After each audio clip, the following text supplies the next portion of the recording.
હું છું આરજે લલિત અને આપ સાંભળી રહ્યા છો Sardar Patel university Vallabh Vidyanagar radio campus 90.4 FM.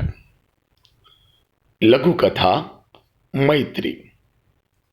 લેખક મનીષ જોશી. મૌન.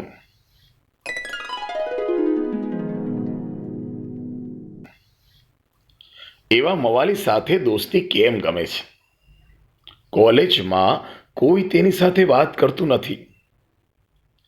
મયંકને તેના મિત્ર સુરેશે હરીશ વિરુદ્ધ ચડાવતા કહ્યું, હરીશનું વર્તન તો મારી સાથે સારું જ હોય છે, પછી મૈત્રી નિભાવવામાં વાંધો શું?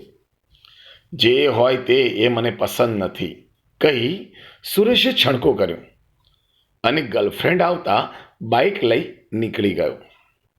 બાઇક થોડે આગળ ગઈ અને ટ્રક સાથે અથડાઈ. સુરેશ અને તેની મિત્રને ગંભીર ઈજા થઈ. લોહીની જરૂર પડી. મયંકે મિત્રતાના નાતે લોહી આપ્યું.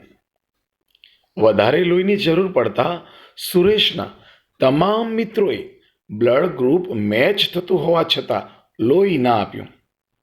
હરીશને જાણ થઈ. એ અને તેના બીજા મિત્રોને લાવ્યો અને રક્તદાન કર્યું. સુરેશને જીવત દાન મળ્યું. એ પછી સુરેશ હરીશની મૈત્રી પણ પ્રગાઢ બની. અસ્તુ.